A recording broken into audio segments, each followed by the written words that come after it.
কখনো কি একা রাতে মনে হয়েছে যেন কেউ নিঃশব্দে তোমার পাশ দিয়ে হেঁটে গেল? হঠাৎ দরজার কাঁপুনি, অজানা নিঃশ্বাসের শব্দ, ব্যাখ্যাতীত এক অভিজ্ঞতা।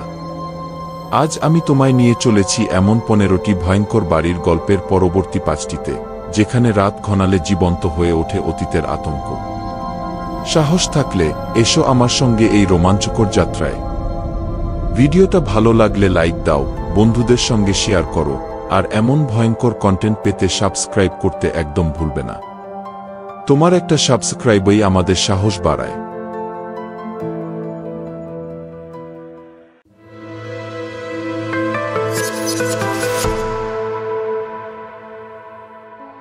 নম্বর 5, লেম্প ম্যানশন, মিসৌরি।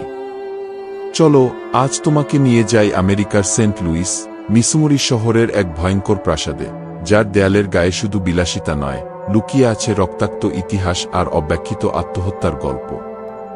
এই বাড়িটির নাম লেম্প ম্যানশন। 1890 সালে তৈরি হয় এই দৃষ্টিনন্দন প্রাসাদ। মালিক ছিল লেম্প পরিবার, যারা তখনকার আমলে ছিল মিসৌরির সবচেয়ে নামকরা ব্রিওয়ারি ব্যবসায়ী। তাদের বিখ্যাত ফলস্টাফ বিয়ার এমন জনপ্রিয় হয়েছিল যে লেম্পরা হয়ে উঠেছিল স্থানীয় সেলিব্রিটি। তাই শহরের অন্যতম রাজকীয় বাড়িতে তাদের থাকা সব দিক দিয়ে উপযুক্তই ছিল। কিন্তু সুখের এই রাজত্বে কালো ছায়া নেমে আসে 1901 সালে। তাদের সবচেয়ে ছোট ছেলে, মাত্র 28 বছর বয়সে, হঠাৎ করেই হৃদরোগে মারা যায়, যে কিনা ছিল পুরো কোম্পানির ভবিষ্যৎ উত্তরাধিকারী। এই মৃত্যু যেন পুরো পরিবারের ভিত কাঁপিয়ে দেয়। তার কিছুদিন পর সেই শোক সামলাতে না পেরে পিতাও আত্মহত্যা করেন। সেখান থেকেই যেন শুরু হয় এক অন্ধকার অধ্যায়ের, যেখানে একে একে মৃত্যু, আত্মহত্যা আর সম্ভাব্য হত্যাকাণ্ডে ভরে ওঠে পুরো লেম্প ম্যানশন। মোট 6 জন লেম্প পরিবার সদস্য এই বাড়িতেই প্রাণ হারান 30 বছরের মধ্যে। শোনা যায় এই মৃত্যুগুলোর মধ্যে কিছু ছিল এমন যেগুলোকে আত্মহত্যা বলে চালিয়ে দেওয়া হয়েছে, অথচ আসলে ছিল হত্যা। আর আজও এই বাড়ির ভেতর কেউ কেউ শোনেন নিঃশব্দ কান্না, হঠাৎ দরজা বন্ধ হয়ে যাওয়া, বা বাতাসে হিমশীতল এক ছোঁয়া। তাই ভূতের শিকারীরা বারবার ফিরে আসেন এই বাড়িতে, কারণ এটাকে বলা হয় আমেরিকার সবচেয়ে ভুতুড়ে স্থানগুলোর একটি। তুমি ভাবতে পারো, এই বাড়ির দেয়ালে যে 6টি প্রাণ হারিয়েছিল, তারা হয়তো আজও অপেক্ষা করছে যেন কেউ এসে বলে দেবে তাদের সঙ্গে সত্যি কি ঘটেছিল। হয়তো যেদিন সেই সত্য উদ্ঘাটন হবে, সেদিনই তারা চিরশান্তি পাবে। নম্বর 4, প্যালাসিও দে লিনারেস, স্পেন। চলো এবার তোমায় নিয়ে যাই স্পেনের রাজধানী মাদ্রিদের বুকে দাঁড়িয়ে থাকা এক জাঁকজমকপূর্ণ প্রাসাদে, যার সৌন্দর্যে যেমন মুগ্ধ করে, তেমনি তার গা ছমছমে ইতিহাস কাঁপিয়ে তোলে হৃদয়। এই প্রাসাদের নাম প্যালাসিও দে লিনারেস। 19 শতকের মাঝামাঝি সময়ে তৈরি এই প্রাসাদ এক সময় ছিল লিনারেস পরিবারের মালিকানাধীন।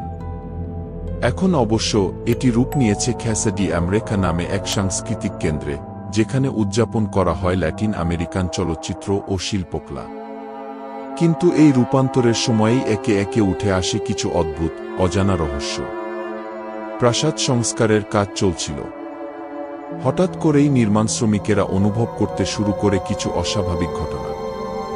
শোনা যেতে লাগলো অদৃশ্য পায়ের শব্দ, কাঠের দরজার কটকট ধ্বনি, এমনকি নবজাতকের কান্না। সবচেয়ে ভয়ঙ্কর ব্যাপার ছিল, খেলনার জিনিসপত্র নড়ে চড়ে বেড়াচ্ছে, অথচ আশপাশে কোনো মানুষই নেই। এই ঘটনাগুলোর কেন্দ্রবিন্দু ছিল এক পুতুল ঘর, যা বানানো হয়েছিল লিনারেস দম্পতির দত্তক কন্যা রাইমুন্ডার জন্য। কিন্তু এখানেই আসে সেই গল্প যা শুনলে আজও শিরদাঁড়া দিয়ে ঠান্ডা স্রোত বয়ে যায়। স্থানীয় কিংবদন্তি বলে, লিনারেস দম্পতি পরে জানতে পারেন তাদের দত্তক কন্যা রাইমুন্ডা আসলে তাদের নিজের সন্তান, এক নিষিদ্ধ সম্পর্কের ফল। কিভাবে? স্বামীর এক সময়কার সম্পর্ক ছিল তার বাবার তামাক কারখানার এক নারী কর্মীর সঙ্গে। পরে জানা যায় স্বামীর বাবারই অবৈধ কন্যা, অর্থাৎ তার নিজের সৎ বোন। আর সেই নারীর গর্ভে জন্ম নেওয়া রাইমুন্ডা ছিল এক রক্ত সম্পর্কে জড়িয়ে থাকা নিষিদ্ধ সন্তানের প্রতিচ্ছবি। এই অপ্রত্যাশিত সত্য আবিষ্কার করার পর দম্পতি এতটাই আতঙ্কগ্রস্ত ও লজ্জিত হয়ে পড়েন যে তারা নাকি একাধিকবার চেষ্টা করেন রাইমুন্ডাকে হত্যা করতে। কতটুকু সত্য আর কতটুকু গুজব তা নিয়ে বিতর্ক থাকলেও একথা ঠিক, প্রাসাদের সেই পুতুল ঘর আর শিশুর কান্না যেন আজও চিৎকার করে বলে, আমি এখনো এখানে আছি। তাহলে কি সত্যি রাইমুন্ডার আত্মা এখনো ঘুরে বেড়ায় এই রাজপ্রাসাদের অলিন্দে? এক নিষ্পাপ শিশুর আত্মচিৎকার যা থেমে যায় না কোনো দিন। তুমি কি কখনো সাহস করে যেতে পারবে সেই পুতুল ঘরের সামনে দাঁড়াতে? নম্বর 3, মাইটেলস প্ল্যান্টেশন, লুইজিয়ানা। এই গল্পটা তোমাকে শুনতেই হবে। মার্কিন যুক্তরাষ্ট্রের লুইজিয়ানার সেন্ট ফ্রান্সিস বিল শহরের প্রান্তে দাঁড়িয়ে আছে এক পুরনো, নীরব অথচ আত্মবিষাদে ভরা প্রাসাদ, মাইটেলস প্ল্যান্টেশন। 1796 সালে জেনারেল ডেভিড ব্র্যাডফোর্ড এই জায়গাটা তৈরি করেন। শুরু থেকেই জায়গাটা ছিল বিতর্কিত। বলা হয় এই প্রাসাদের মাটি ছিল এক পুরনো কবরস্থানের উপর নির্মিত। আর তার চেয়েও গা ছমছমে ব্যাপার হল, এই বাড়ির মালিকেরা তাদের দাসদের উপর চালাতো অমানবিক অত্যাচার। এই জমিতে কেবল ফসলি চাষ হতো না, চাষ হতো ব্যথা, রক্ত আর নিঃশ্বাস রুদ্ধ করে রাখা কান্না। হয়তো সৃষ্টিকর্তার বিচার খুব ধীর কিন্তু নিশ্চিত। এই পরিবারটির ভাগ্য বদলে গেল। তারা একে একে আক্রান্ত হল ভয়ঙ্কর রোগে, হারালো প্রিজন, আর শেষে আমেরিকান সিভিল ওয়ারের পর সমস্ত ধনসম্পত্তি হারালো, কারণ তাদের সম্পদ ছিল কনফেডারেট টাকায়, যার আর কোনো মূল্যই রইল না। এই জমি যেন এক অভিশপ্ত ভূমি। প্রতিবেদন বলছে এখানে কমপক্ষে 10টি খুন হয়েছে, তাছাড়াও অসংখ্য মৃত্যু যারা অত্যধিক পরিশ্রম, অবহেলা বা বার্ধক্যের হাতে নিঃশেষ হয়ে গিয়েছিল। এখন অবশ্য প্রাসাদটা একটি গেস্ট হাউস, লোকজন আসে রাত কাটাতে, সাহস পরখ করতে। কিন্তু সবাই কি সাহসী হতে পারে? বলা হয় এই বাড়িতে 12টি ভিন্ন আত্মা এখনো ঘুরে বেড়ায়। কেউ সাবেক পরিবারের সদস্য, কেউ দাস, কেউ বা অতিথি, যারা এসেছিলেন একটু প্রশান্তি খুঁজতে, কিন্তু খুঁজে পেয়েছিলেন দুর্ভাগ্য আর মৃত্যু। তাদের ছায়া নাকি আজও পড়ে জানালার কাছে, শব্দ হয় নিঃশব্দ সিঁড়ির ধাপে, আর কেউ কেউ বলেন ঘুমের মাঝেও কেউ একজন কানে কানে কিছু বলে। তুমি কি এমন এক জায়গায় একা রাত কাটাতে সাহস পাবে, যেখানে প্রতিটি দেয়াল জানে কত কান্না, কত নিষ্ঠুরতা আর কত অপ্রকাশিত গল্প? নম্বর 2, জাজিরাত আল হামরা, সংযুক্ত আরব আমিরাত। বন্ধু, ভূতের গল্প বললেই তো আমরা ভাবি কোনো পুরনো প্রাসাদ, একটা নির্জন বাড়ি, হয়তো কোনো ভগ্নোৎসাহ স্কুল বা হাসপাতাল। কিন্তু যদি বলি একটা পুরো গ্রাম, একটা আস্ত বসতি, এমনকি একটা দ্বীপ ঘেরা শত শত ভূতের হাতে, হ্যাঁ, এই গল্পটি সেই রকমই। জাজিরাত আল হামরা, সংযুক্ত আরব আমিরাতের উত্তরের দিকে এক ছোট টিলার উপর গড়ে উঠেছিল এই সুন্দর কিন্তু ভৌতিক গ্রামটি। 1800 শতকের মাঝামাঝি এখানে প্রায় 2 শতাধিক মানুষ বসবাস করতেন। তাদের জীবন ছিল সমুদ্র নির্ভর, মুক্ত শিকার করে জীবিকা নির্বাহ করতেন তারা। তাদের মুখে ছিল লবণের স্বাদ, চোখে ছিল নোনা জলের স্বপ্ন। কিন্তু স্বপ্ন গড়তে গেলে অনেক সময় বাধা আসে।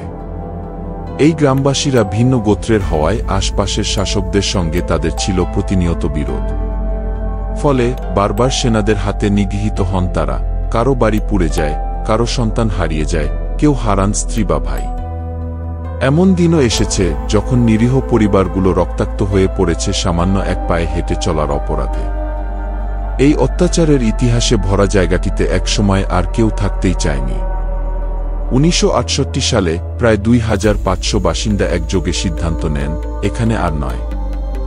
সরকারের প্রস্তাবে তারা চলে যান আবুধাবিতে, পিছনে রেখে যান তাদের বাড়ি, স্মৃতি, ইতিহাস আর হয়তো কিছু আত্মা। বাড়িগুলো পড়ে থাকে ফাঁকা, পলেস্তারা খসে পড়ে, দরজা খোলাই থাকে, শুধু কেউ নেই, কোনো শব্দ নেই, অথচ ঠিক যেন কিছু আছে। লোকেরা বলে এখনো সেই পরিত্যক্ত ঘরগুলোর মাঝ দিয়ে শত শত আত্মা হেঁটে বেড়ায়, কেউ একা, কেউ দল বেঁধে। দিনেও জায়গাটা ভয় ধরায়, কিন্তু রাতে বাতাসের ফাঁকে শোনা যায় এক আশ্চর্য শব্দ, কারো চিৎকার, কারো কান্না, যেন কেউ বাঁচার জন্য হাত বাড়িয়ে দেয়, কেউ খুঁজে ফেরে তার হারানো সন্তানকে। এই জায়গাটিকে এখন অনেকে ঘোস্ট টাউন বলে ডাকেন, একটা আক্ষরিক ভূতের গ্রাম। তুমি যদি কোনোদিন আরবের মরুভূমি পথে যাও আর হঠাৎ যদি পেছন থেকে একটা ফিস ফাঁস কানে আসে, জেনে রেখো ওটা হয়তো কারো ডাক, কিংবা হয়তো কারো না বলা বিদায়ের শেষ শব্দ। নম্বর 1, হোয়াইট হাউস, ওয়াশিংটন ডিসি। বন্ধু, তুমি কি কখনো ভেবেছ বিশ্বের সবচেয়ে বিখ্যাত বাড়ি যদি ভুতুড়ে হয়ে ওঠে তবে কেমন হবে? হোয়াইট হাউস, ওয়াশিংটন ডিসিতে অবস্থিত, একে সবাই চেনে। এই বাড়িটি 18 শতকের শেষের দিকে নির্মিত হয়েছিল আর তারপর থেকে প্রতি মার্কিন প্রেসিডেন্টের আবাসস্থল হয়ে উঠেছে। একে আধিকারিক বাড়ি হিসেবে অভিহিত করা হয় যেখানে প্রেসিডেন্টরা বাস করেন। এত বছরের মধ্যে এখানে বহু পরিবর্তন হয়েছে, তবে এর মূল কাঠামো এখনও ঠিক আগের মতোই। হ্যাঁ, 1814 সালে ব্রিটিশরা প্রায় এই বাড়িটি পুড়িয়ে ফেলেছিল, কিন্তু আজও এই বাড়ির কাঠামো অত্যন্ত শক্তিশালী। এত গৌরবময় এক ভবনে তুমি কি কখনো ভাবো যে সেখানে কিছু অদ্ভুত কিছু ঘটতে পারে? এমনকি যখন তুমি জানো যে এই বাড়ির প্রতিটি কোণে ইতিহাস লুকানো, তখন সেই ইতিহাস কি কখনো ভূত হয়ে ফিরে আসতে পারে?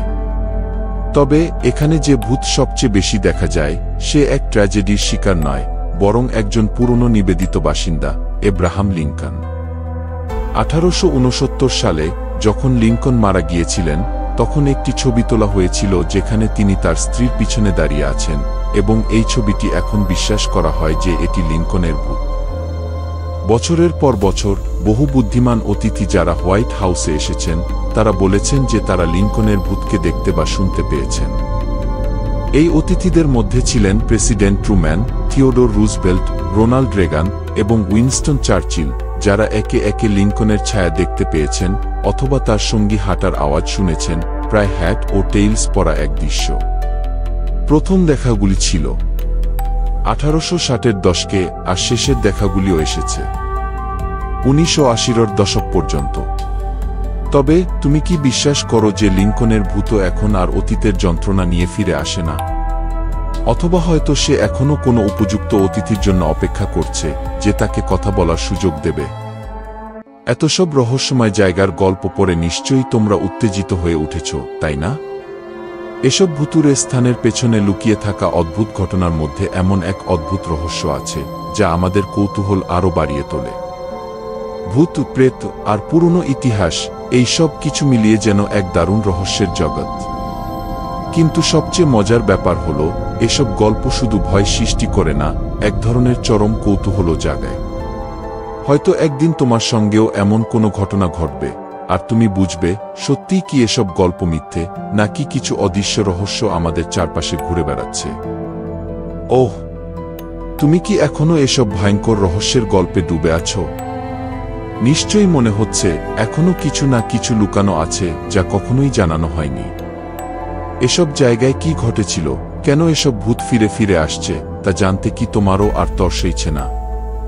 এসব জায়গা শুধু ভূতপ্রেতের আবাস নয়, বরং তাদের অদৃশ্য শক্তি, এক ভয়াবহ ইতিহাসের সাক্ষী। তুমি কি কখনো মনে করেছ যদি তুমি একদিন ওইসব স্থানে উপস্থিত হও, তুমি কি পাবে?